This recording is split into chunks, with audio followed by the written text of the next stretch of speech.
Selamat pagi saudara terkasih dalam Tuhan Yesus Kristus. Apa kabar hari ini? Baik. Puji Tuhan, karena Tuhan selalu baik di dalam kehidupan kita. Amin. Saudara siap memuji Tuhan hari ini? Amin. Karena kasih-Nya, karena anugerah-Nya, kita boleh berada di tempat ini untuk memuliakan nama-Nya.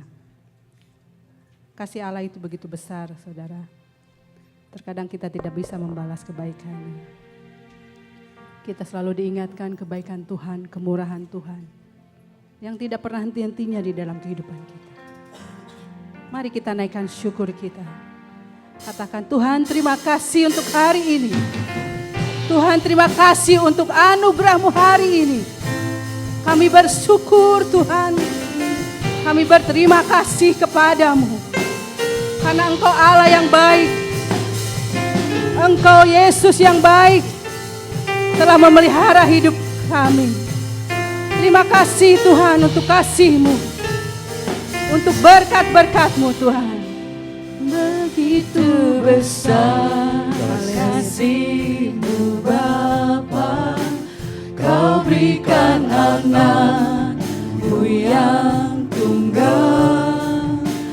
Di saat aku percaya kasih menyelamatkanku, bukan sebagai hakim dunia, tapi penyelamat yang berkorban. Untuk diriku Kau tebusku, kasih menyelamatkanku. Ingat kasih-Nya, ingat kasih-Nya yang mengubah hidupku.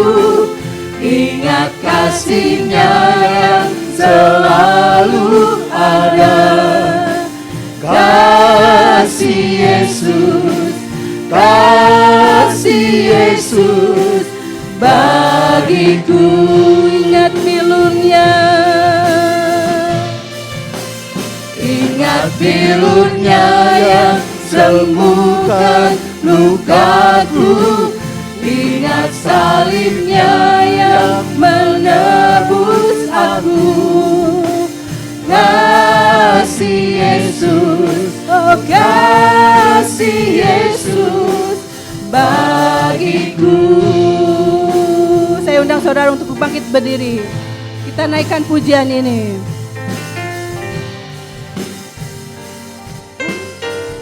Terima kasih Tuhan untuk kebaikan-Mu.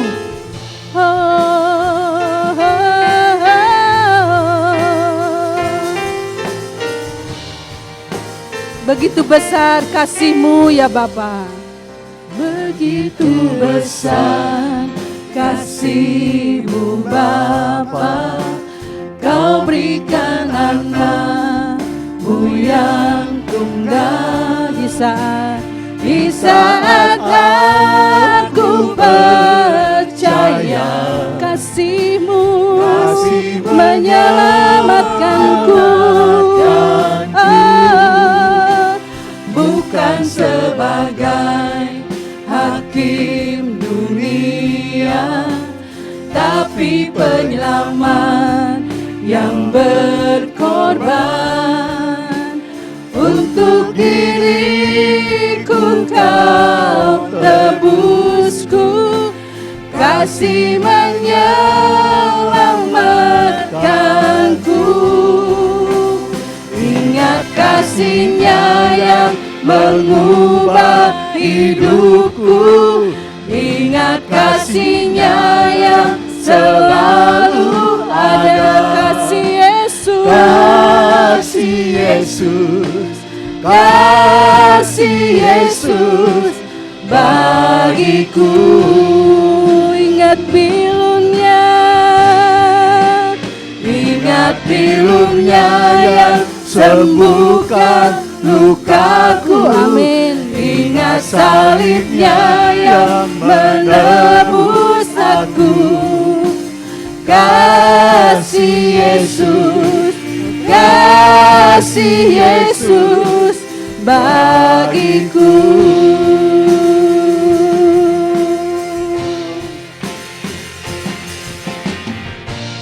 Kasih-Mu bebaskanku,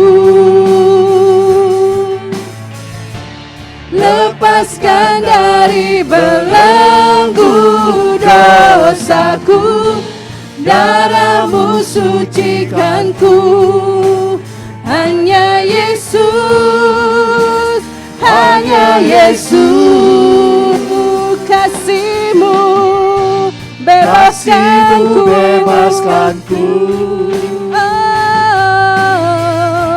lepaskan dari belenggu dosaku, darah-Mu sucikanku.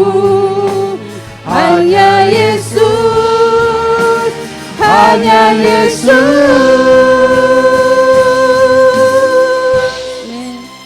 Ingat kasih-Nya yang mengubah hidupku, ingat kasih-Nya yang selalu Terima kasih ada. Tuhan buat kasih-Mu. Kasih kasih-Mu Yesus, kasih Yesus bagiku.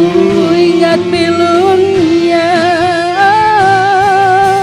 ingat pilu-Nya yang sembuhkan lukaku, ingat salib-Nya yang menebus menebus aku. Kasih Yesus, kasih Yesus, Kasih Yesus, kasih Yesus, kasih Yesus, kasih Yesus, kasih Yesus, kasih Yesus, kasih Yesus. kasih Yesus bagiku.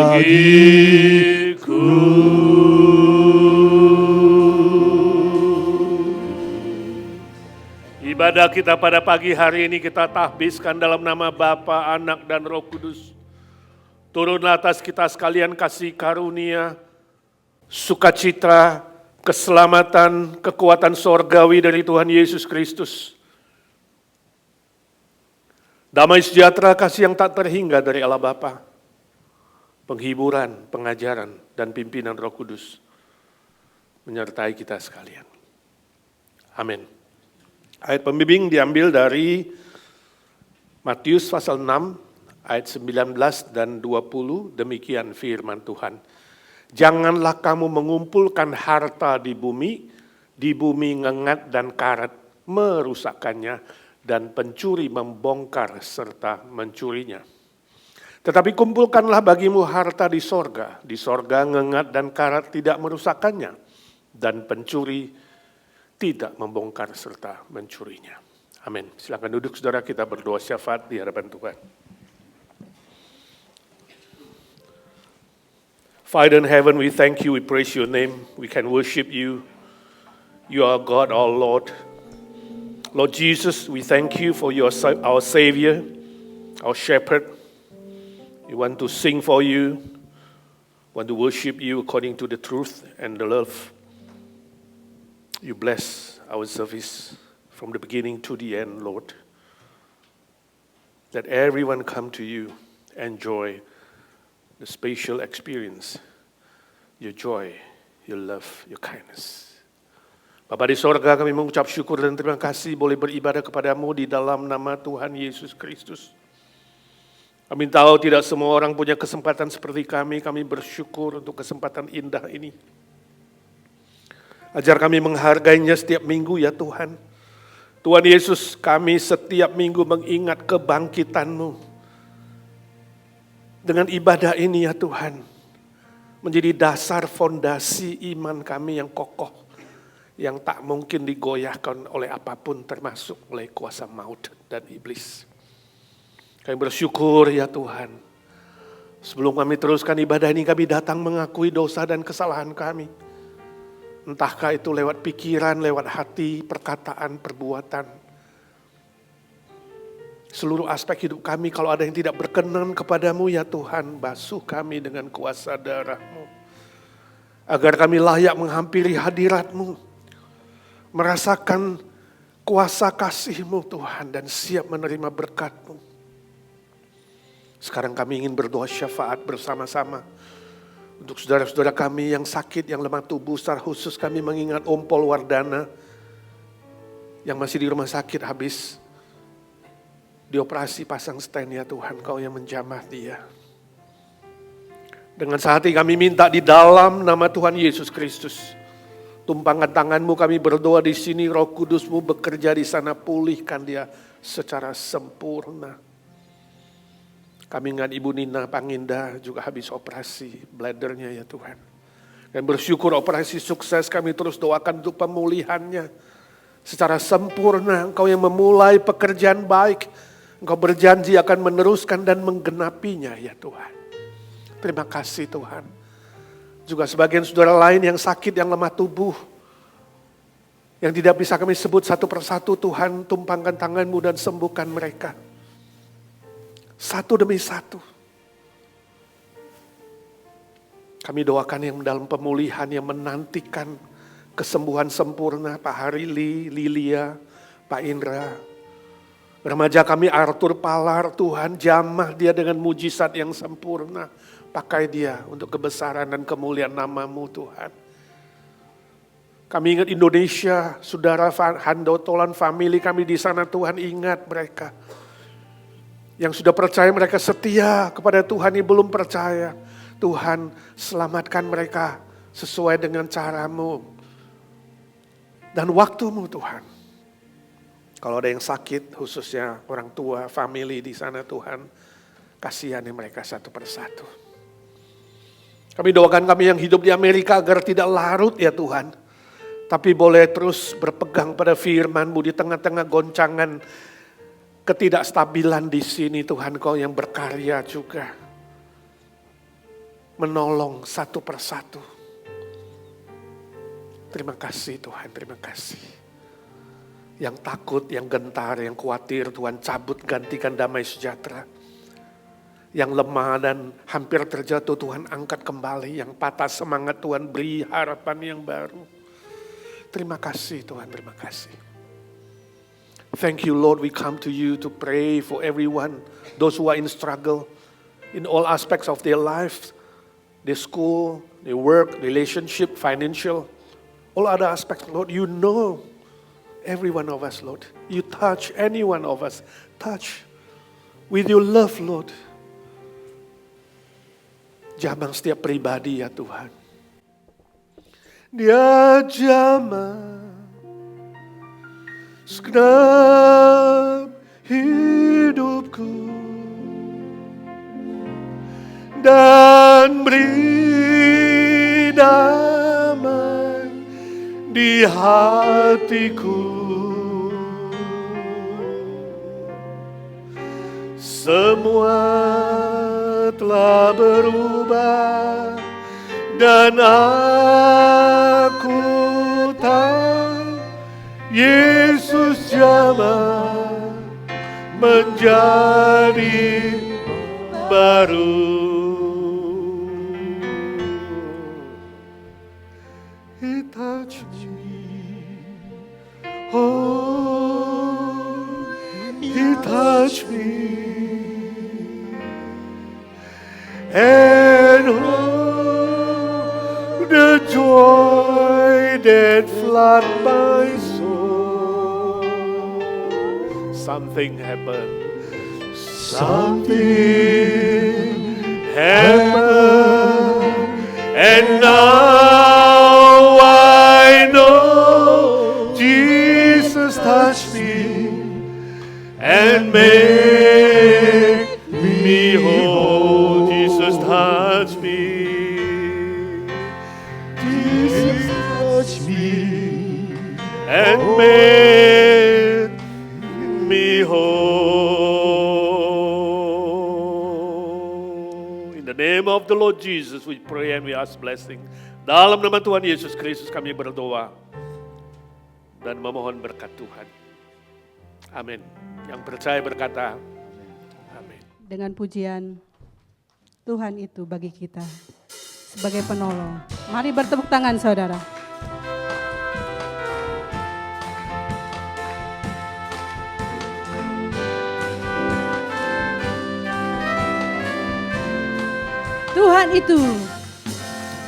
Tuhan itu bagi kita tempat perlindungan dan kekuatan. Tuhan itu bagi kita tempat perlindungan dan kekuatan. Sebagai penolong dalam kesesakan sangat terbukti. Sebagai penolong dalam kesesakan sangat terbukti. Sekalipun kita jatuh, tapi takkan tergeletak. Sekalipun kita jatuh, tapi takkan tergeletak. Sebab tangan Tuhan selalu menolongku. Sekali lagi, Tuhan itu bagi kita tempat perlindungan dan kekuatan. Tuhan itu bagi kita tempat perlindungan dan kekuatan. Sebagai penolong dalam kesesakan sangat terbukti. Sebagai penolong dalam kesesakan sangat terbukti. Sekalipun kita jatuh, tapi takkan tergeletak. Sekalipun kita jatuh, tapi takkan tergeletak. Sebab tangan Tuhan selalu menolongku. Mari saudara, saya undang saudara berdiri. Kita berikan sukacita kepada Tuhan. Siap saudara untuk menari, siap saudara untuk memuji Tuhan. Katakan 1, 2, 3, hey! Kau satu penuh kasih, dua penuh hikmat, tiga penuh kuasa.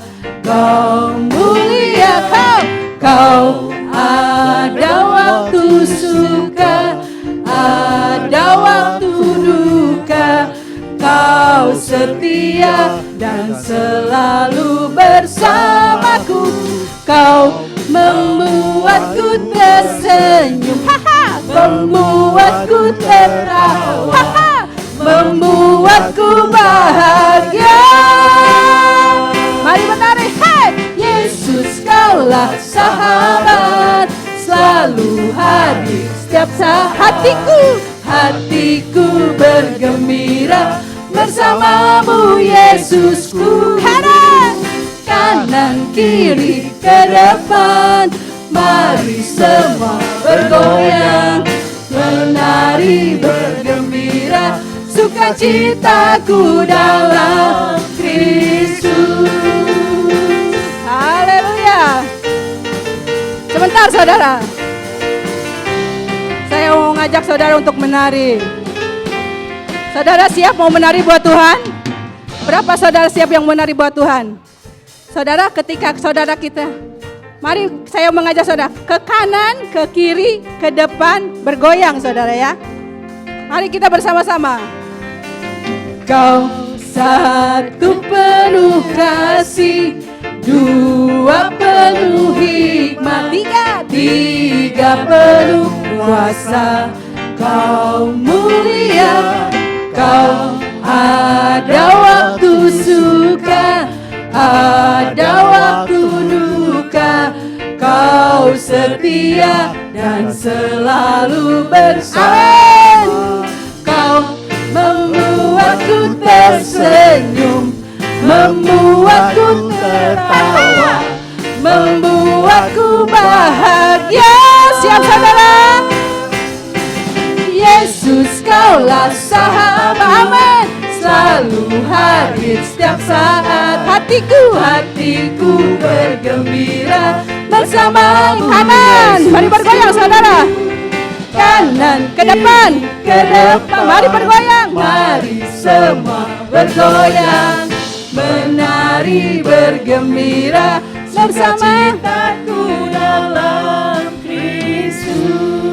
Saudara, tidak ada kesempatan yang lebih indah saudara boleh memuji Tuhan. Teriakan saudara di tempat ini. Mungkin di tempat lain saudara tidak bisa menyanyi, ngeganggu tetangga saudara. Saudara saatnya di tempat ini memuji, teriakan saudara, sukacita saudara. Karena Roh Kudus memberikan kekuatan kepada kita, amin. Saudara ketika kanan kiri, mari sebentar sebentar musik. Ayo yang di kaca berdiri yuk, kita bergoyang bersama yuk. Yang di kaca jangan berdiam aja, bergoyang juga. Karena Tuhan melihat. Ayo kita berdoa, kita bergoyang. Kanan kiri saudara, kanan kiri, depan, langsung bergoyang. Ayo latihan, mana? Belum semua. Saudara lepaskan sukacita saudara. Kanan, kiri, ke depan, langsung bergoyang. Mana tangannya? Nggak ada tangannya. Cuma dua ya saudara. Satu, dua. Satu kali langsung bergoyang. Ayo serahkan.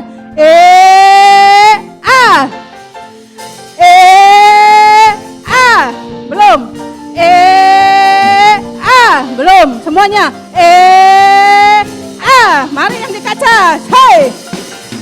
Kau satu penuh kasih, dua penuh hikmat, tiga penuh kuasa. Kau mulia, amin. Kau ada waktu suka, ada waktu duka.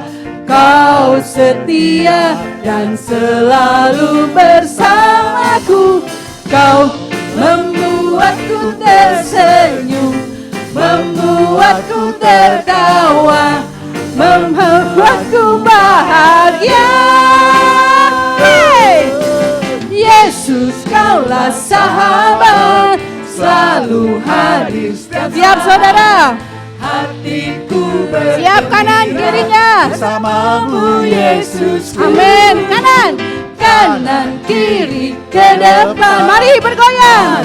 Semua Bergoyang, menari bergembira bersama aku dalam Yesus sahabat.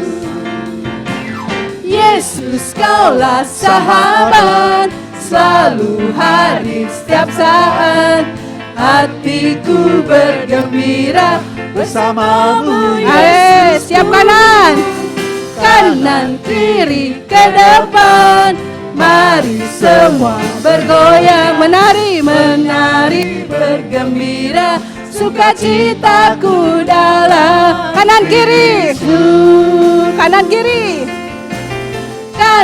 kiri ke depan. Mari semua bergoyang, menari bergembira, sukacitaku dalam Yesus. Sekali lagi, kanan kiri ke depan. Mari semua bergoyang, menari bergembira, sukacitaku dalam Kristus. Sekali lagi, kanan kiri, sebelah sini belum.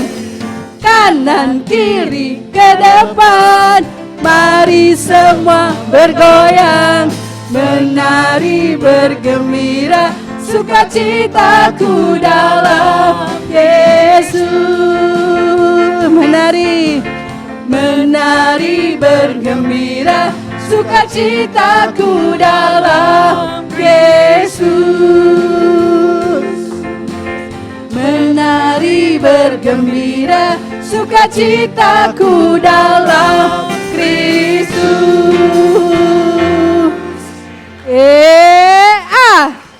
Kali lagi. Haleluya. Terima kasih untuk kerjasamanya. Pak Edi semangat sekali Pak Edi. Harus dah. Masih tetap berdiri saudara. Kita akan membacakan pengakuan iman rasuli. Mari bersama-sama.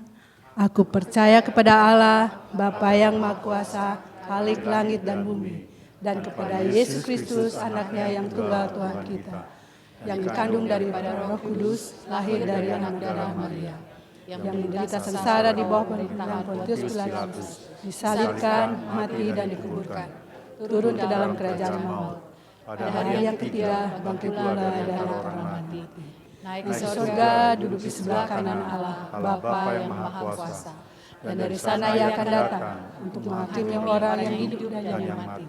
Aku percaya kepada Roh Kudus, gereja yang kudus dan am, persekutuan orang kudus, pengampunan dosa, kebangkitan tubuh, dan hidup yang kekal. Amin.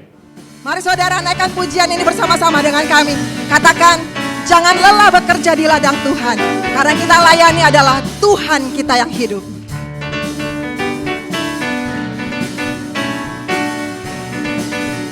Jangan lelah bekerja di ladangnya Tuhan, Roh Kudus yang beri kekuatan, yang mengajar dan menopang.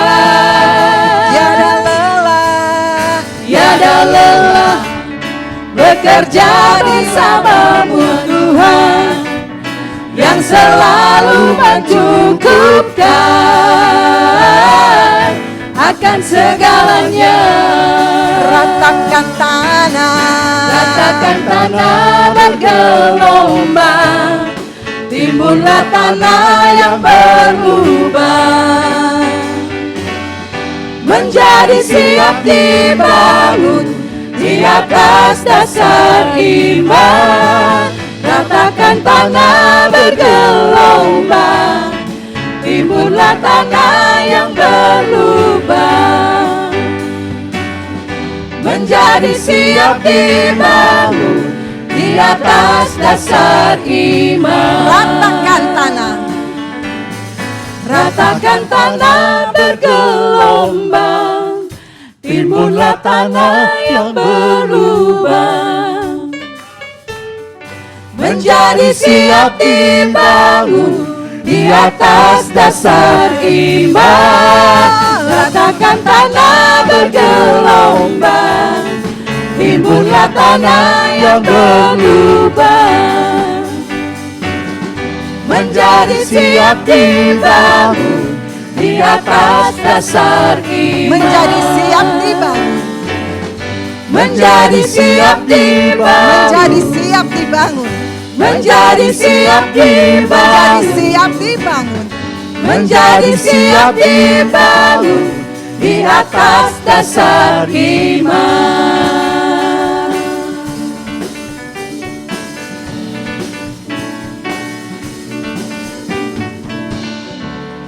Kita akan naikkan pujian untuk persembahan.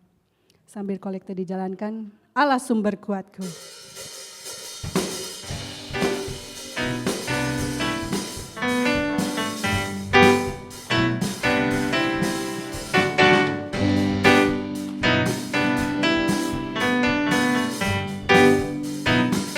Yang wanita naikkan pujian ini. Hanya kau milikku di surga, tiada yang ku ingini di bumi, hanya kau. Yang pria naikkan pujian ini. Tak ku anggarkan kekuatanku, namun yang pasti kau tetap selamanya. Allah sumber kuatku, Allah sumber kuatku, Allah sumber kuatku dan bagianku selamanya. Allah sumber kuatku, Allah sumber kuatku, Allah sumber kuatku dan bagianku selamanya, selamanya. Bahasa Inggrisnya.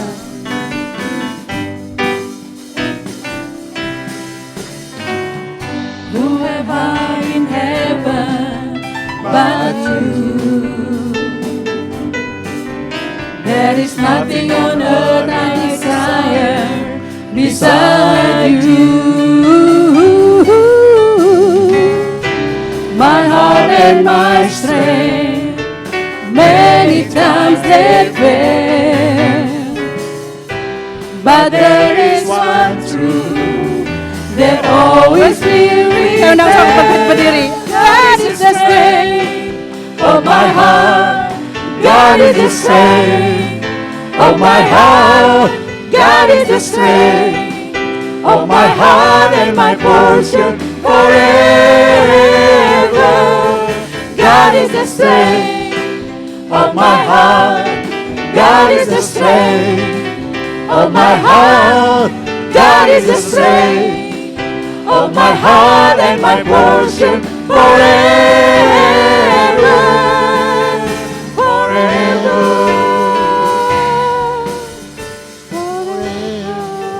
Haleluya. Terima kasih Tuhan. Kami sungguh mengucap syukur untuk segala kebaikan-Mu yang telah Kau berikan pada diri kami masing-masing. Engkaulah sumber kekuatan kami di setiap pergumulan masalah yang kami hadapi Tuhan. Engkaulah sumber segala-galanya. Engkaulah sumber pengharapan satu-satunya bagi kami. Ajar kami terus Tuhan di setiap masalah hidup yang kami hadapi. Selalu berpegang kepada Engkau. Selalu melihat kepada Engkau. Sebab Engkau begitu baik kepada kami. Terima kasih untuk kasih setia-Mu di dalam kehidupan kami Tuhan. Kami bersyukur, kami berterima kasih. Untuk semua kebaikan-Mu di dalam kehidupan kami. Terima kasih Tuhan untuk persembahan yang kami berikan. Untuk tangan-tangan yang telah memberi Tuhan Yesus. Terima kasih Bapa. Berkati setiap tangan-tangan yang telah memberi. Berkati juga untuk mengelolanya. Biar semuanya hanya untuk kemuliaan nama-Mu saja. Berkati seluruh jemaat AJNC. Kami tidak dapat sebutkan satu persatu Tuhan. Hanya Engkau yang melihat hati kami. Setiap kerinduan kami Tuhan. Ajar kami terus Tuhan Yesus. Untuk tetap tekun mengiriakan Engkau. Di dalam menghadapi dunia yang semakin hari semakin jahat Tuhan. Kami bersyukur Tuhan punya Allah seperti Engkau.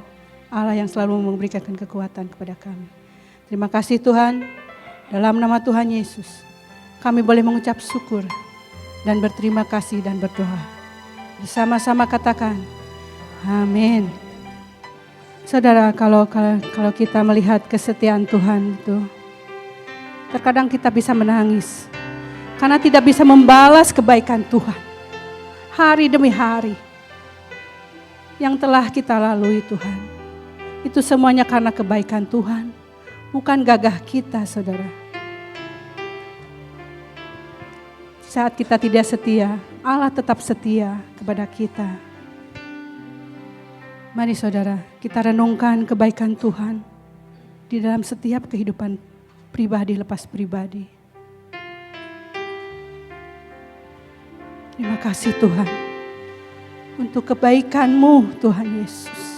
Ini kami, ini hidup kami. Kami yang berdosa, kami yang tidak ada apa-apanya ini Tuhan. Engkau tetap setia kepada kami. Ampuni segala kelemahan kekurangan kami Tuhan. Terima kasih Tuhan Yesus.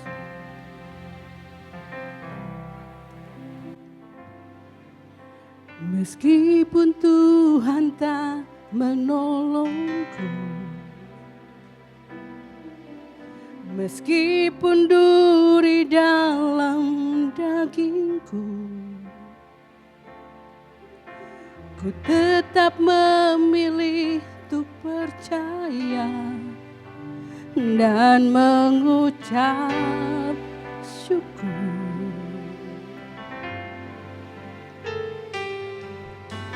Meskipun doaku tak terjawab, meskipun dagingku habis lenyap, tetap memilih untuk percaya dan mengucap syukur.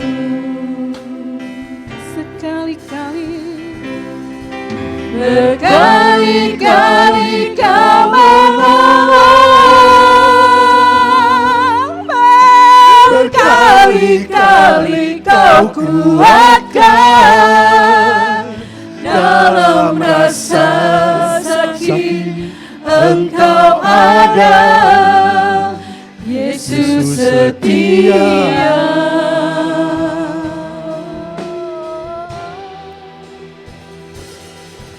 Berkali-kali Kau menolong,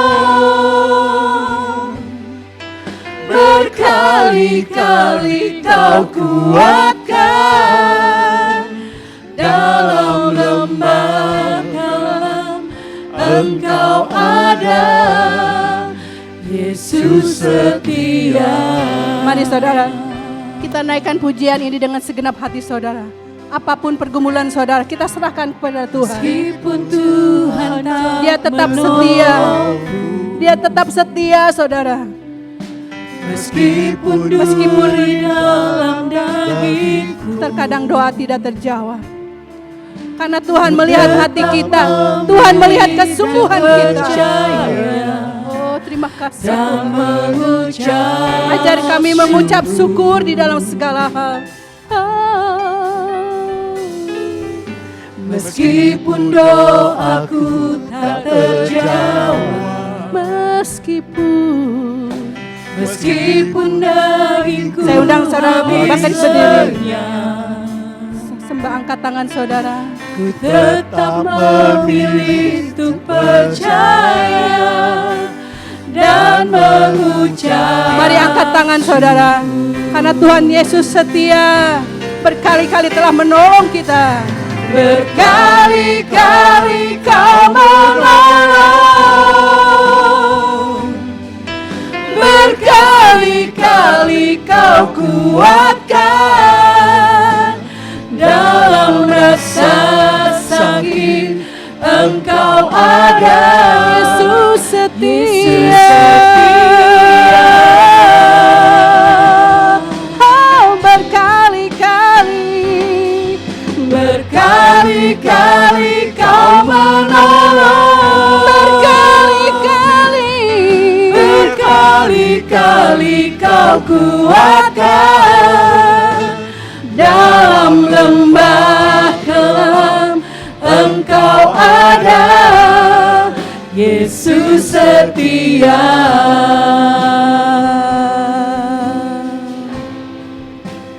Dalam lembah kelam, Engkau ada, Yesus setia.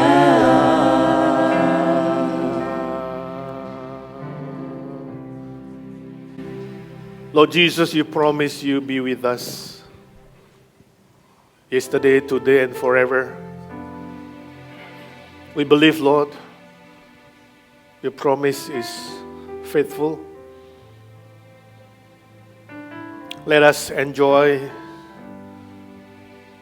your existence, Lord, your guidance, your comfort, your power, your word that strengthen all of us.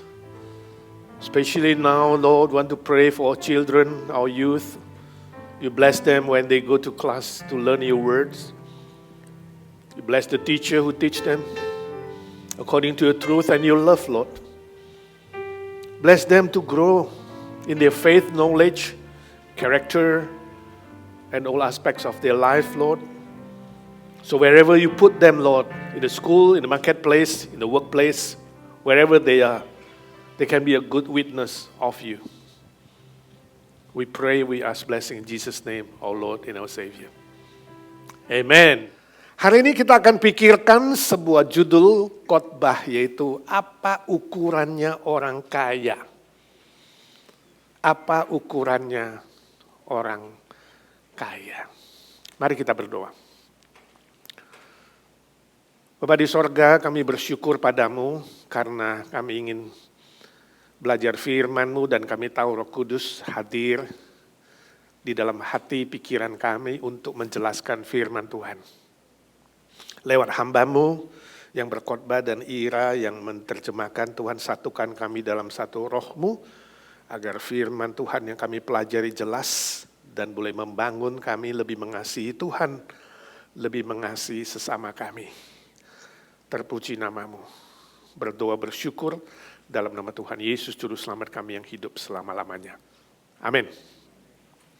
Apa ukurannya orang kaya? 2 Korintus 8 ayat 7 sampai 9, 3 ayat firman Tuhan ini kita akan membacanya bersama-sama. 2 Korintus 8 ayat 7 sampai 9. Mari kita buka suara, menikmati firman Tuhan, membaca bersama-sama 1, 2, 3.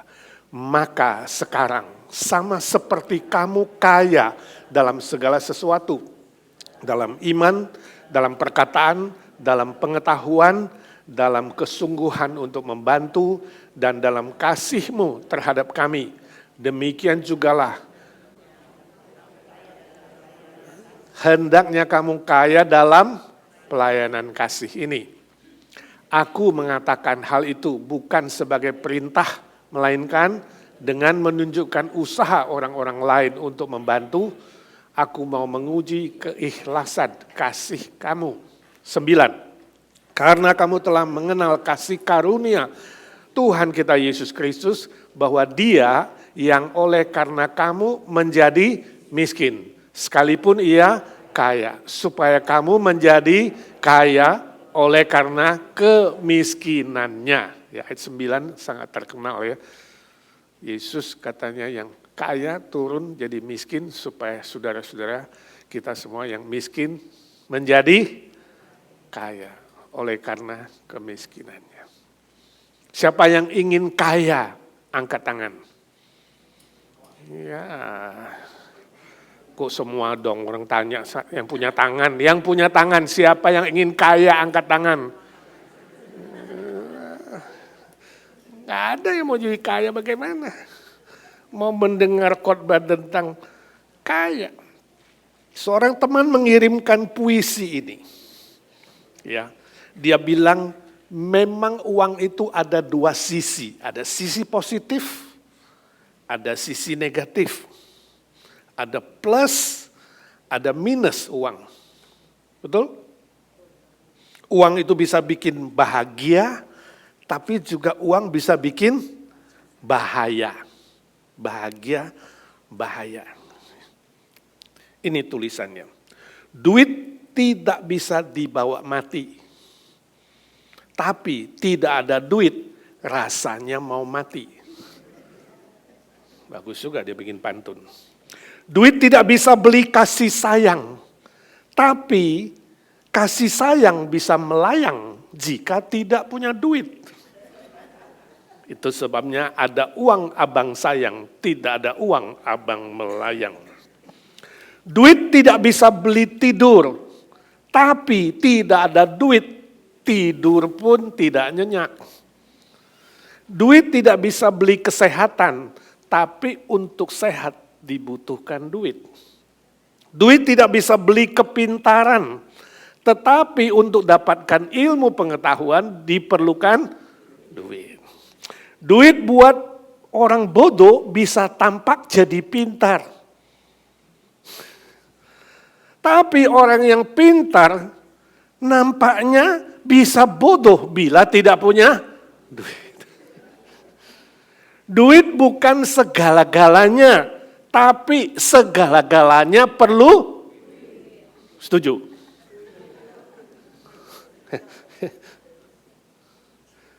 Ini kalimat terakhir disimpulkan, duit bukan segala-galanya, tapi segala-galanya perlu. Betul? Betul. Nanti saudara pikirkan baik-baik, apakah segala-galanya perlu duit. Saudaraku, harus diakui bahwa duit, uang itu sangat amat penting. Sehingga di dalam Alkitab pun disebutkan berulang-ulang ratusan kali. Ya, sangat-sangat penting.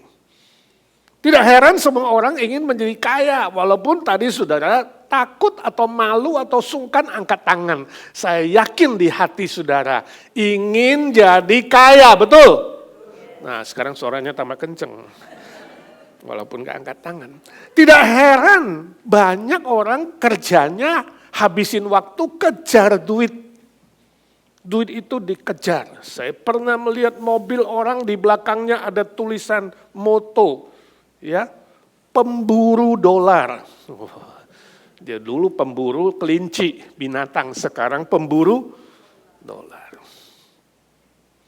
Sebab dianggap dolar itu sangat-sangat berguna di mana-mana. Betul lah, khususnya dolar Amerika, betul?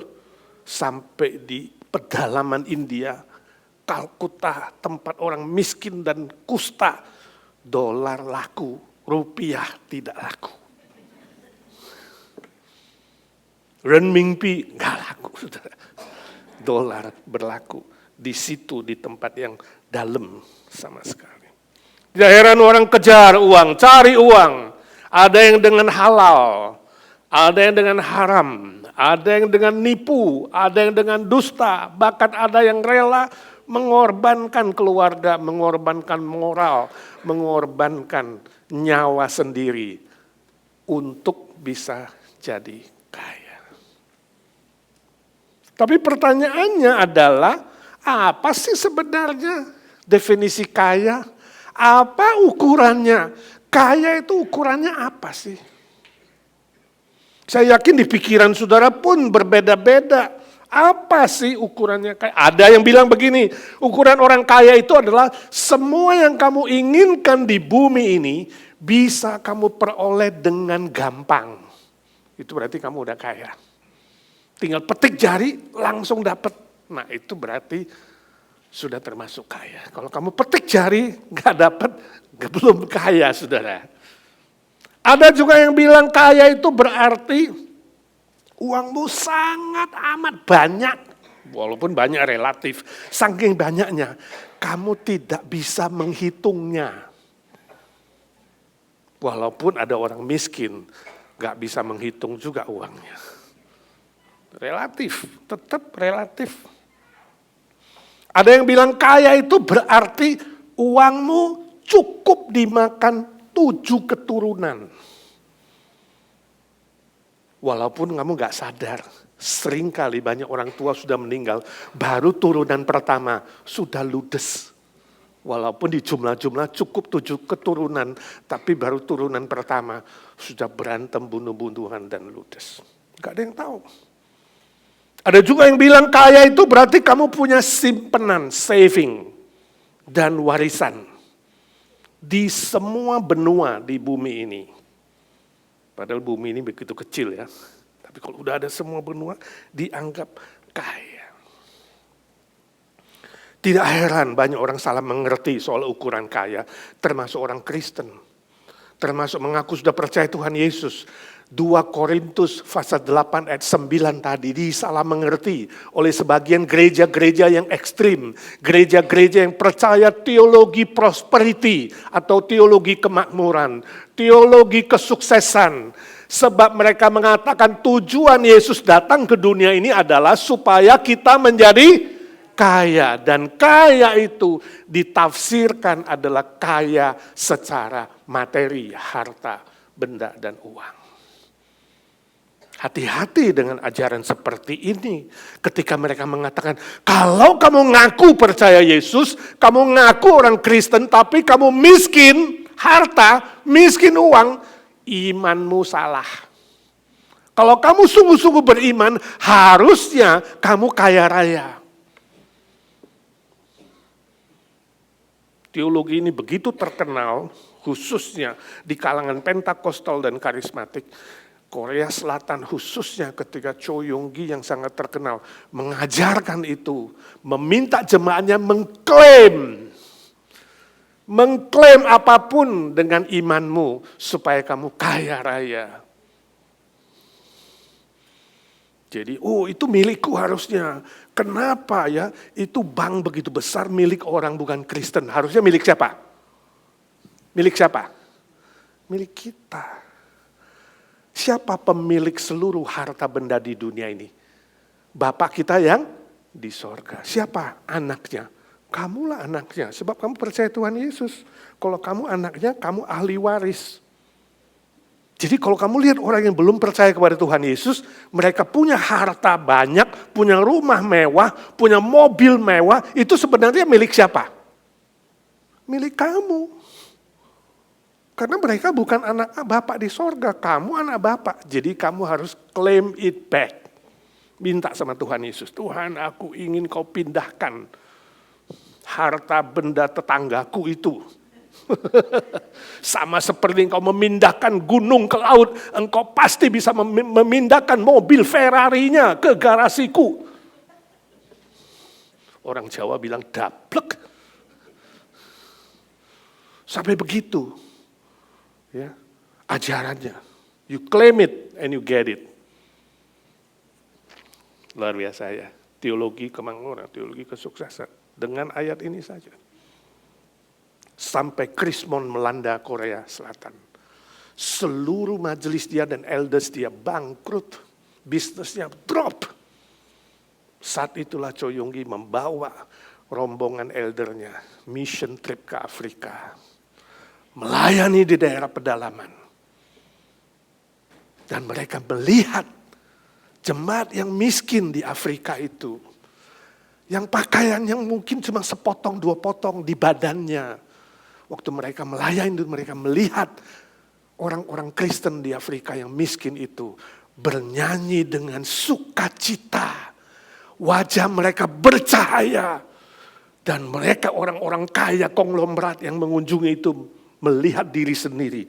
Kenapa kita lesu, letih, lelah, tak berdaya. Gara-gara bisnisnya merosot. Baru sadar sebagian. Ternyata kekayaan tidak diukur dengan uang. Ternyata kekayaan bukan diukur dengan harta benda. Usaha, bisnis yang kamu punya di bumi ini. Ternyata sukacita dan bahagia itu tidak bisa diambil oleh siapapun ketika Yesus menaruh di hatimu. Iman yang sejati tidak harus memberikan kekayaan materi dan harta benda. Teologi itu ambruk. Sebagian mereka kemudian tinggalkan konsep teologi Pentakosta dan karismatik yang mengatakan kalau orang Kristen harus kaya secara materi, itu salah tafsir sebab mereka melupakan konteks dari pasal ini. Lalu saudara bertanya, Pak kalau begitu apa definisinya? Pak kalau begitu apa ukurannya? Kaya. Menurut firman Tuhan, menurut ukuran Tuhan, lihat ayat 7. Ayat 7 dengan sangat jelas berkata kepada kita, menjelaskan kepada kita ukuran dari kekayaan menurut Tuhan. Yang pertama, kaya dalam iman. Ini. Kaya dalam iman. Iman di sini adalah iman yang mendatangkan keselamatan dalam Kristus Yesus. Ayat 9 sebenarnya sudah dijelaskan, kasih karunia Tuhan. Kasih karunia Tuhan Yesus Kristus itu adalah salibnya. Itu kasih Tuhan yang terbesar ketika dia rela mati di atas kayu salib, membayar hutang dosa kita, dan memberikan pengampunan dosa dan jaminan hidup kekal. Itu kekayaan yang terbesar, melebihi semua kekayaan di bumi ini. Barang siapa yang kaya dalam iman, memiliki iman yang sejati di dalam Kristus, dia diberi ahli waris kerajaan sorga. Saya tanya, kalau kamu menjadi ahli waris kerajaan sorga, kekayaan materi di bumi ini ada artinya nggak? Nggak ada artinya. Nothing, debu saja. Mau dibandingin dengan ahli waris kerajaan sorga. Siapa manusia terkaya di bumi ini? Kamu bisa dengan bangga mengatakan, aku lebih kaya dari itu, sebab Bapakku di sorga memberi aku ahli waris kerajaan sorga, melebihi semua kerajaan di bumi ini. Kerajaan sorga melebihi kerajaan apapun. Artinya tanpa iman di dalam Yesus Kristus, berapa besar kekayaanmu di bumi ini sama dengan nol, nothing. Nol saja. Ingat Raja Salomo? Siapa yang bisa menandingi kekayaannya? Gak ada. Dia paling kaya, kerajaan paling mewah. Ya, paling besar, senjatanya paling banyak, kudanya paling banyak, emasnya paling banyak, segala sesuatu dia punya. Tapi Salomo mengatakan, hatiku kosong, hatiku hampa, seperti menjaring angin saja. Hidupku sia-sia sebab dia tidak memiliki Tuhan. Sampai Pengkhotbah pasal 12 ayat pertama dia katakan, ingatlah penciptamu pada masa mudamu. Jangan tunggu sampai kamu sengsara, menderita, baru mau ingat Tuhan. Pencipta di situ menunjuk siapa? Yohanes pasal 1 menjawab kepada kita. Pada mulanya adalah firman. Firman itu bersama dengan Allah dan firman itu adalah Allah. Tanpa firman tidak ada sesuatu pun yang dijadikan. Sebab firman itu menjadikan segala sesuatu. Jadi pencipta adalah firman. Siapa firman itu? Ayat 14. Firman itu menjadi manusia. Diam di tengah-tengah kita. Dialah Yesus Kristus. Jadi Salomo sudah menubuatkan dalam firman Tuhan. Tanpa pencipta, tanpa mengingat pencipta, mengenal pencipta. Kamu nothing, nol. Seperti cek. Dapat selembar cek, saudara, kalau tulisannya nolnya banyak, 20, tapi satunya gak ada. Nothing, tetap nol. Mau 20 nol, 30 nol, tetap nol. Tanpa satu di depan, yaitu Kristus, Sang Pencipta. Tidak heran kemudian kita membaca di Lukas 12, Yesus memberikan perumpamaan tentang orang kaya yang bodoh. Padahal orang kaya itu konglomerat. Punya harta, punya lumbung, punya bisnis yang maju.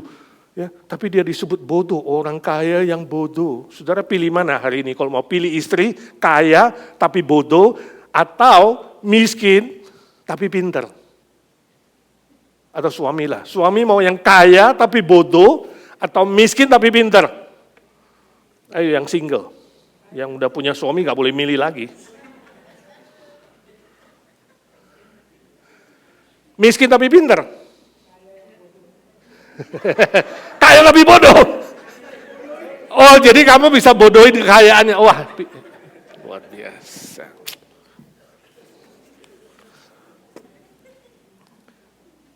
Yang pinter itu adalah yang kaya tapi juga pinter.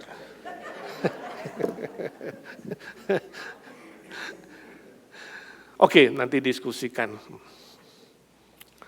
Cantik, tapi membandel, tidak suka ke gereja, tidak suka beribadah, tidak suka doa, atau jelek, tapi rajin ke gereja tiap minggu, rajin doa. Nah, yang pilih istri, mau pilih yang mana?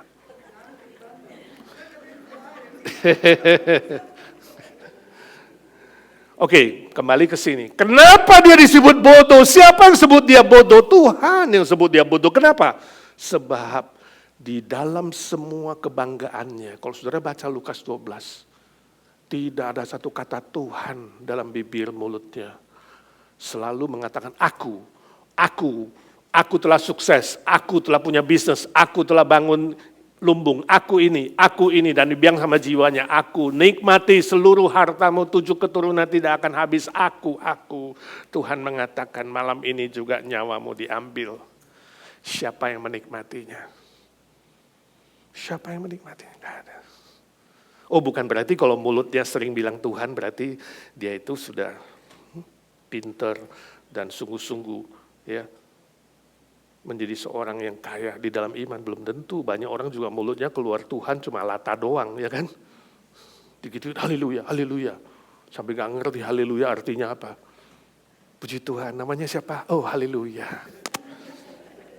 Gimana, sehat gak? Oh haleluya, sehat. Latah. Bukan. Tapi poinnya di sini Lukas 12 adalah jika engkau memiliki kekayaan sebanyak orang kaya itu berketurunan, gak habis-habis, lumbungnya terlalu penuh bahkan melimpah tanpa memiliki Tuhan, kamu tidak ada apa-apanya. Itu sebabnya saudara, ukuran pertama adalah izinkan saya tanya, kamu punya Tuhan Yesus gak di hidupmu? Kalau seluruh dunia meninggalkanmu, seluruh harta bendamu harus pergi, apa yang tersisa? Apa yang tersisa? Kamu telepon Pak Edi mengatakan, aduh semua sudah hangus terbakar, Pak, aku sudah tidak punya sisa. Sungguh gak punya sisa? Atau kamu bilang sisanya cuma Tuhan Yesus? Saya bilang puji Tuhan, Tuhan Yesus lebih besar dari semua hartamu. Jadi gak habis, betul gak? Tetap kaya dalam iman. Yang kedua, ukurannya apa? Kaya dalam pengetahuan dan perkataan. Pengetahuan di sini adalah pengenalan terhadap Allah di dalam Yesus Kristus. Pengenalan terhadap Yesus sesuai dengan ajaran firman Tuhan. Itu sebabnya tema besar kita adalah makin mengenal Yesus Kristus yang kita sembah dan kita puja itu. Makin mengenal Juru Selamat. Itu pengetahuan yang sejati. Pengetahuan yang membangun hidupmu dalam semua karakter dan pengetahuan yang membuat perkataanmu pun menjadi baik dan benar. Jadi pengetahuan dan perkataan ada hubungannya. Ada kaitannya. Pengetahuan tanpa pengenalan terhadap Allah di dalam Kristus itu sama dengan miskin. Walaupun banyak duitnya. Miskin. Hanya punya pengetahuan dunia, tanpa pengenalan terhadap firman Tuhan dan pribadi Tuhan, kamu miskin. Saya baca ABC News, ini berapa tahun lalu punya statistik, dikatakan 2.400 dokter di Amerika ketahuan melakukan sexual abuse, penyimpangan dan penganiayaan secara seksual terhadap pasiennya di dalam ruang praktek mereka. 2.400 dokter terjadi di 50 state Amerika. Jumlah dokter di Amerika itu 900.000, saudara. Jadi sekitar berapa persen? 2.400. Cukup banyak, ya. Dan license mereka kemudian menjadi problem. Saya nggak tahu lanjutannya, tapi itu laporan statistik. Nah, kalau kita bandingkan dokter Indonesia, beberapa tahun lalu Pak Menteri bilang 50% lulusan dokter Indonesia lulus dengan tidak betul. Sekolahnya tidak qualified, ya. Lalu mungkin lulus dengan menyogok, nggak pakai ujian. Ada dokter yang nggak pernah tahu laboratorium, tahu-tahu jadi dokter. Ini terjadi, pengetahuan ini boleh disebut dokter, tetapi membahayakan pasien. Bahkan ada yang sengaja melakukan malpraktis. Saya pernah ketemu seorang dokter, dia bilang, bisnis dokter yang paling banyak dia lakukan di Indonesia adalah membantu wanita muda yang hamil untuk aborsi. Dia lama-lama feel guilty, saudara. Ya, saya belum sempat menangkan dia waktu itu. Tapi dia katakan itu yang bayarannya sangat mahal. Kesian. Saya juga baca berita di Indonesia, pramugari Lion Air dari Sulawesi dimaki-maki oleh seorang bapak, yaitu penumpangnya, ya, pesawat itu, karena bapak itu terlambat memimpin seminar. Pesawatnya delay. Dan dia mengaku punya gelar doktor dan guru besar dari sebuah universitas. Dia boleh punya pengetahuan, tapi tidak punya pengenalan terhadap Tuhan, tidak punya pengenalan terhadap kebenaran firman Tuhan, saudara, karaktermu miskin.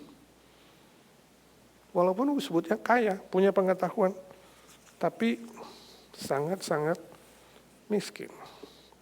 Kaya tidak berarti banyak gelar, IQ tinggi, jenius, ya, banyak uang, status hebat, bukan. Tapi soal pengenalan pribadimu terhadap Tuhan Sang Pencipta itu.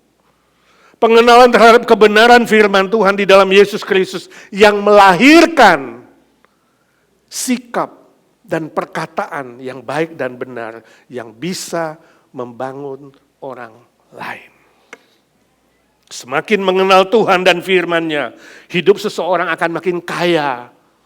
Kaya bagi orang lain, memperkaya orang lain, dan ini akan terpancar dan terlihat dari sikap hidupnya dan perkataannya, sebab pikiran dan perkataan seseorang sangat-sangat erat hubungannya. Tidak heran Yesus bilang bahwa haram dan halal itu adalah tergantung yang di dalam hati, di dalam pikiranmu. Bukan yang masuk dalam mulutmu, tapi yang keluar dari mulutmu. Sebab itu keluar dari hati dan pikiran. Jadi kalau orang marah-marah kamu karena jahat, karena keluarin kata-kata kotor, berarti pikirannya kotor. Kamu pulang ke rumah, suamimu marah-marah, ya, kemudian ngomong kata-kata yang tidak sopan, artinya apa? Hati dia najis. Kalau dia bilang kamu seperti monyet, berarti dia seperti monyet. Gak usah balas. Kamu tahu Tuhan kasihani dia miskin dalam pengenalan terhadap engkau, dia miskin terhadap pengenalan terhadap firman-Mu. Kata-kata sangat berbahaya, saudara, hati-hati gunakan perkataanmu. Ya, dosa lidah itu sangat berbahaya. Saya baca beberapa contoh di sini yang di-sharingkan. Ada seorang saudara laki-laki tanya ya kepada adik perempuannya yang melahirkan. Katakanlah abangnya tanya kepada adik perempuannya. Hadiah apa yang diberikan oleh suamimu ketika kamu melahirkan anakmu? Lalu adiknya bilang, suamiku gak beliin apa-apa, gak kasih hadiah apa-apa. Wah, itu keterlaluan itu. Saya aja, jangankan istri melahirkan, gak ada acara apapun saya suka belikan hadiah. Malam itu suaminya pulang, mereka bertengkar. Ribut. Sejak saat itu, adik perempuannya merasa suaminya tidak perhatikan dia, tidak mengasihi dia. 1 tahun kemudian, terjadi perceraian. Hanya karena perkataan seorang abang yang menganggap adiknya tidak dihargai oleh suaminya. Bisa terjadi, saudara. Saat arisan seorang ibu bertanya, ya, rumahmu ini apa gak terlalu sempit untuk kamu? Maksudmu, ya anakmu kan 5 orang, rumahmu terlalu kecil.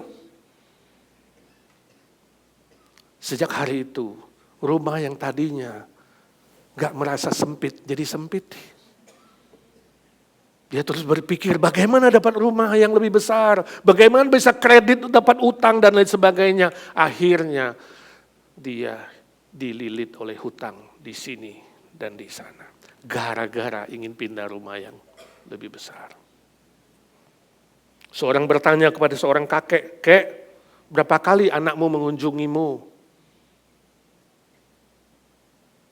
1 tahun berapa kali? Ya, sebulan sekali. Sebulan sekali, keterlaluan anakmu. Kamu membesarkan dia, kasih dia sekolah dan lain sebagainya, ya kan? Dia sekarang udah kerja, udah punya bisnis, masa cuma sebulan sekali lihat kamu? Itu kurang hormat sama orang tua. Mulai hari itu, hati kakek yang tadinya lapang jadi sempit. Dia merasa anaknya kurang menghormati dia. Tadinya dia gak apa-apa kalau anaknya terlalu sibuk, hanya bisa mengunjungi sebulan sekali. Tapi mulai hari itu, dia sedih. Sebab dia mengira anaknya tidak mengasihi dia. Mulai sakit. Ya, tadinya makan bisa ketawa, sekarang makan selalu merasa gak ada yang perhatikan. Tulang-tulang tadinya bagus, sekarang tulang-tulangnya mulai keropos. Gara-gara perkataan orang lain. Hati-hati. Seorang anak muda mengunjungi pesta keluarga, lalu tante-tantenya pada tanya, "Hei, Jojon, kamu ranking berapa? Kayak sepupu kamu itu loh, ya.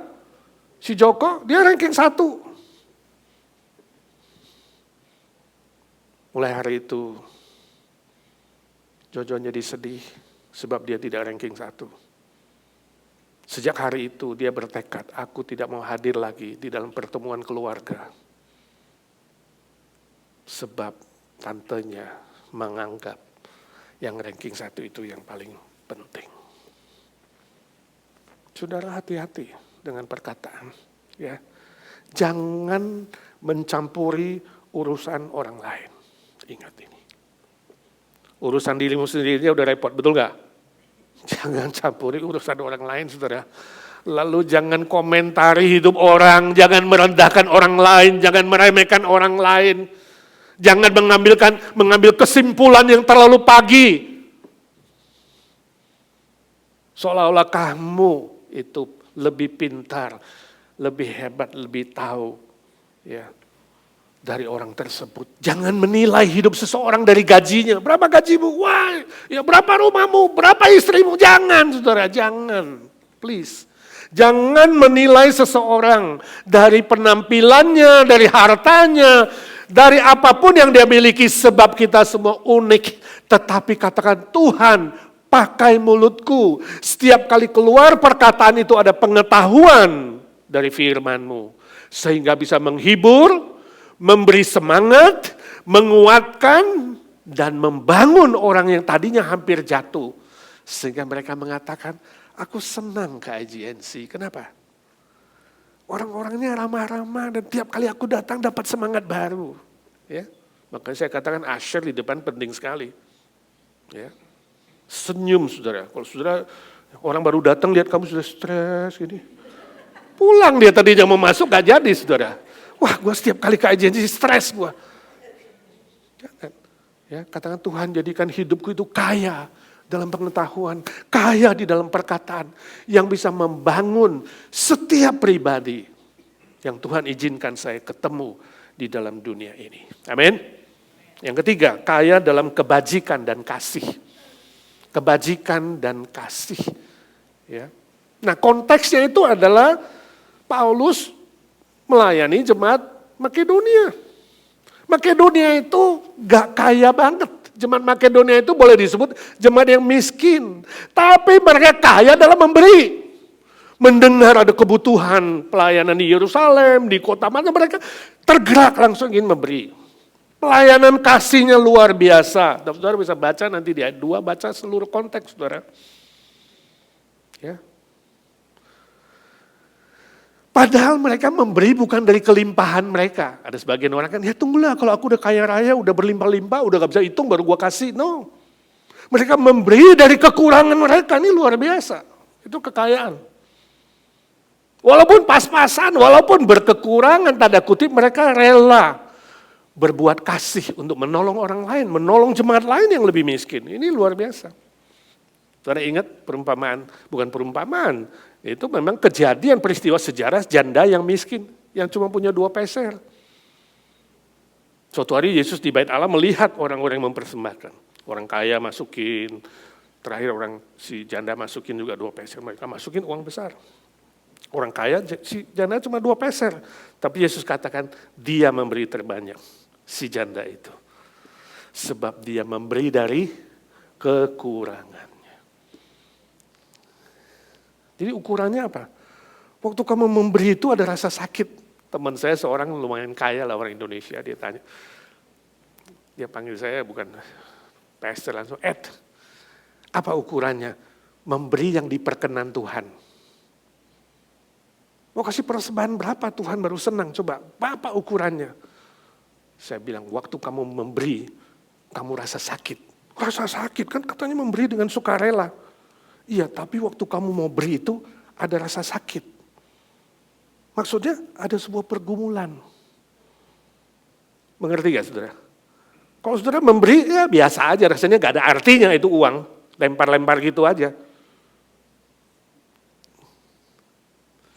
Kurang bernilai, karena biasa kayak kamu kasih ke pengemis kan gak ada artinya, betul gak? Tapi waktu kamu kasih itu, aduh sakit nih rasanya. Ada pergumulan ini. Ya udahlah, tapi demi pekerjaan Tuhan kamu kasih juga. Nah itu bernilai. Sama, bukan hanya kepada Tuhan, kepada orang lain juga begitu. Kepada papamu, misalnya orang tuamu mau kasih. Kalau kamu cuma duitnya udah berlimpah-limpah kasih 1.000 biasa aja ya misalnya. Tapi waktu ada kasih sesuatu kebutuhan, waduh ini gue lagi mepet di pas-pasan, tapi ini papaku butuh.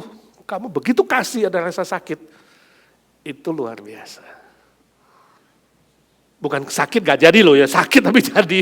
Maksud saya pergumulan itu menunjukkan sebuah nilai memberi dari kekurangan, bukan dari kelebihan. Nangkap gak sih coba manggut-manggut? Memberi dari kekurangan. 1 Timotius 6 ayat 17 firman Tuhan berkata, ya, Paulus menasihati orang-orang kaya, dia bilang jangan kamu tinggi hati, nasihati orang kaya. Jangan sampai tinggi hati karena kekayaannya, jangan berharap kepada kekayaan yang tidak menentu, tapi supaya orang-orang kaya itu kaya dalam kebajikan, kebaikan, sebab ada pahala yang menanti.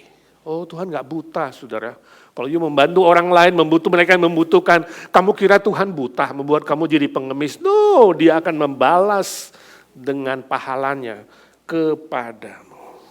Jadi definisi dari Tuhan, ukuran dari Tuhan, definisi kekayaan menurut Tuhan itu adalah bukan berapa banyak yang kau kumpulkan sampai 7 keturunan. Bukan sampai kau tidak bisa menghitung duitmu saking banyaknya, bukan. Tapi kamu memberi berapa banyak. Itu menjadi ukuran. Ya. Berilah dengan kasih dan kemurahan. Itu kekayaan yang sejati. Sebab dunia di sekitar kita makin lama makin dingin, makin kurang kasih. Setiap hari kita selalu dengar yang jahat, yang benci, yang pahit, yang membunuh, dan lain sebagainya. Ini statistik Amerika. Anak-anak kita sejak dari kelas 1 sampai kelas 6 SD. Bukan sejak, tapi anak-anak berusia kelas 1 sampai kelas 6. Ya, telah melihat lebih dari 10.000 berita pembunuhan di TV. Sadar kalau anakmu ikut nonton TV, dia sudah melihat lebih dari 10.000 kasus pembunuhan di TV. Dan lebih 100.000 kali kejahatan, ya, atau kekerasan, violence, lebih dari 100.000 kali. Kelas 1 sampai kelas 6 loh. Belum lagi yang SMP, yang SMA. Sudah tahu apa ciri khas Amerika walaupun disebut dreamland cuma 2. Materialistik dan individualistik. Terus cari materi-materi itu menjadi standar kekayaan sehingga tidak butuh orang lain. Tidak peduli orang lain. Demi mendapatkan materi bisa membunuh orang lain dan melakukan kekerasan apapun. Materialistik. Materialisme. Dan yang kedua adalah individualistik. Aku hanya memikirkan aku. Ini duniaku. Aku cukup ada internet dan handphone. That's it. Yang lain gak butuh. Ini jangan-jangan orang tua senior kita juga begitu ya. Bagaimana membuat senior tidak bosan? Kasihlah internet dan handphone. Sudah dia sehari gak makan gak apa-apa. Chatting, main terus. Ini dunia kita. Makin lama, makin individualistik. Ya. Bikin dunianya sendiri, tidak mau tahu dunia orang lain.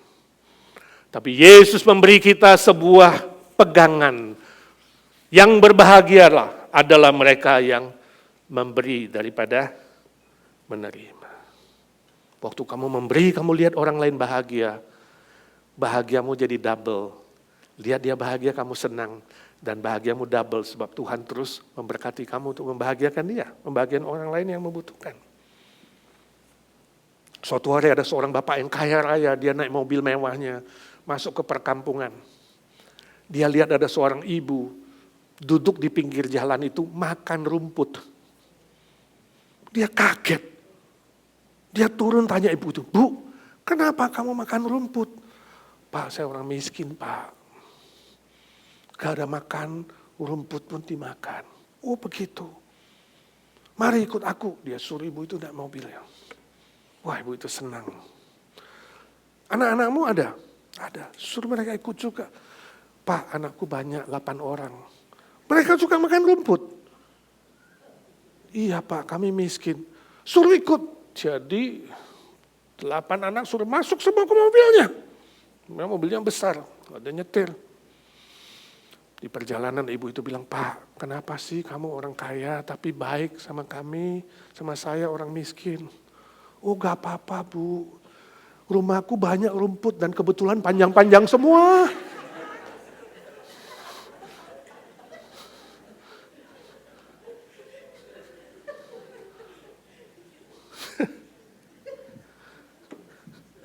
Kalau itu betul, itu kamu mau bilang apa coba? Kurang ajar kamu ya. Udah kaya masih kikir bukan main. Potong rumput aja malas gak mau bayar, suruh ibu-ibu makan rumput.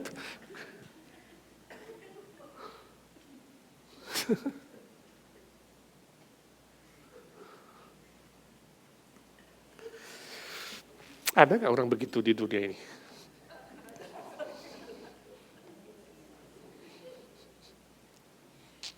Kira-kira kalau habis kebaktian ini atau nanti hari Senin sampai Sabtu, kamu kalau ketemu orang di kantor di mana, kamu suruh orang isi angket, ya. Pilih, ya. Menurut kamu saya ini orangnya bagaimana? Bermurah hati, suka berbuat baik. Yang C, kikir. Yang keempat, pelit, bodoh. Kira-kira mereka isi yang mana ya?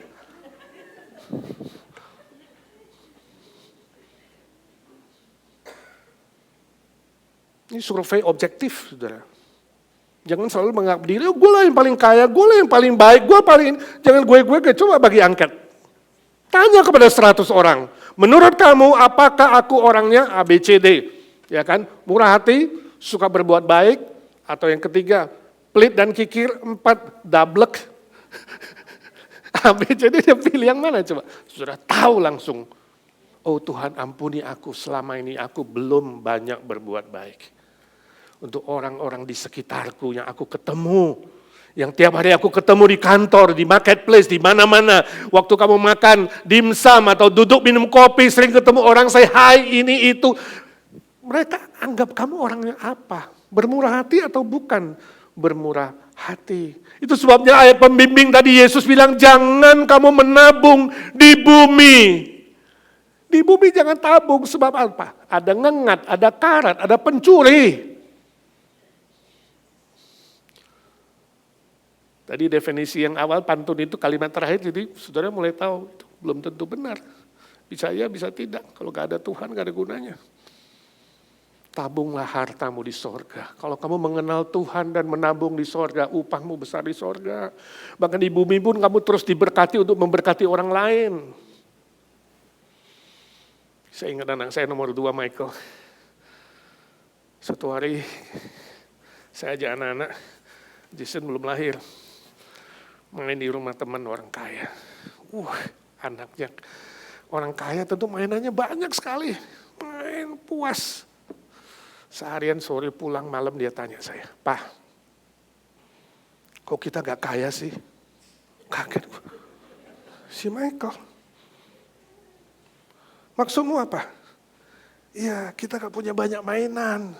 Seperti kawan tadi. Lalu saya suruh dia duduk. Saya bilang, nah dengar baik-baik ya. Orang yang kaya bukan berapa banyak yang dia punya. Tapi berapa banyak yang dia bisa kasih kepada orang lain. Itu lebih kaya. Bukan mengumpulkan tapi memberi. Tapi ingat sekolah di Arcadia waktu itu kelas berapa saya lupa ingat. Lalu besok pagi kan dia bawa backpack ke sekolah. Dia masukin mainan dia semua di backpack. Saya bilang, nah kenapa ke sekolah bawa mainan semua ini? Pak, saya mau bagi-bagi kepada teman-teman saya. Wah, dalam hati saya terharu banget. Ini anak baru diajarin udah ngerti.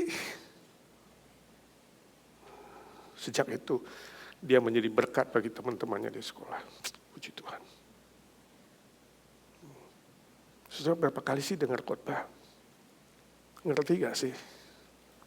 Seorang teman di Indonesia kirimkan saya cerita. Seorang saudaranya divonis oleh dokter kanker. Sejak hari itu dia berubah. Dia gak tahu berapa lama lagi, tiap pagi dia bantu istrinya siapkan makanan untuk anak-anaknya. Dia gak pernah bentak-bentak anaknya. Dia ngomong yang sopan. Di kantor dia berubah. Di gereja dia berubah, gak pernah absen. Rajin ke gereja, rajin ikut doa, rajin persembahan, perpuluhannya dia gak rajin. Mungkin dulu banyak bolong-bolong. Sebab dia tahu tidak lama lagi dia akan pergi. Saudaraku, ini sebuah kesaksian yang baik. Ada perubahan. Kalau kamu Kristen asli, ada perubahan. Pertanyaan saya, apakah saudara perlu divonis dokter dulu, baru mau berubah? Halo, kita semua dekat dengan maut. Gak ada vonis pun, kita gak tahu kapan terakhir di bumi ini. Mari kita berubah, Tuhan ubah aku. Ubah aku lebih berbuat baik. Lebih bersaksi bagimu, lebih mencintaimu, lebih mencintai keluarga, lebih mencintai orang-orang di sekitar. Amin. Mari kita doa.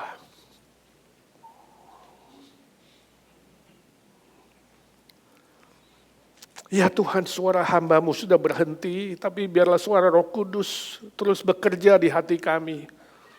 Ubah kami Tuhan, ubah jadi ciptaan yang baru. Agar kami kaya dalam iman, kaya dalam pengetahuan dan perkataan, kaya di dalam perbuatan baik dan dalam pelayanan kasih.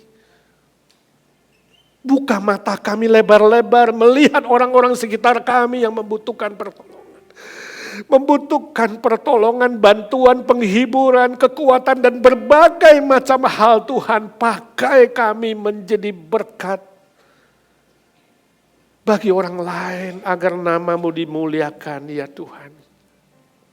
Sentuh hati kami dan terus bicara bahwa maut itu dekat, kami tidak tahu kapan datang.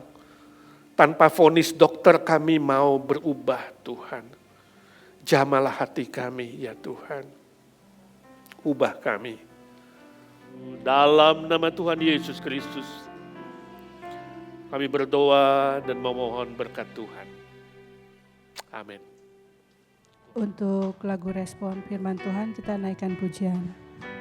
Yesus menginginkan kehendakku. Saya undang saudara untuk bangkit berdiri. Yesus menginginkan daku menolong orang lain, manis dan sopan selalu ketika ku bermain, bersinar,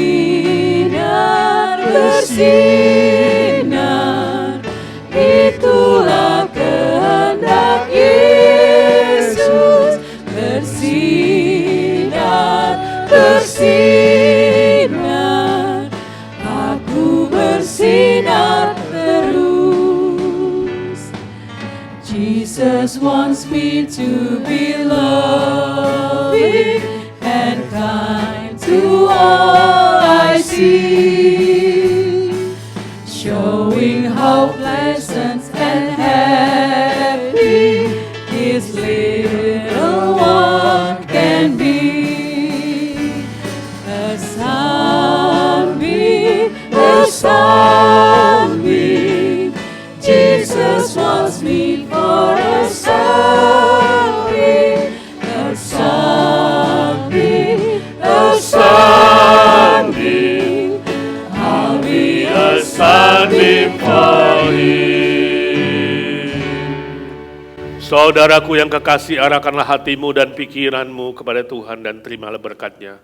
Tuhan memberkati engkau dan melindungi engkau. Tuhan menyinari engkau dengan wajah-Nya dan memberi engkau kasih karunia. Tuhan menghadapkan wajah-Nya kepadamu dan memberi engkau damai sejahtera, sukacita, dan semua berkat-berkat lainnya untuk terus menjadi saksinya, menjadi berkat bagi banyak orang lain sampai engkau bertemu dengan Tuhan, muka dengan muka dan sampai selama-lamanya. Amin.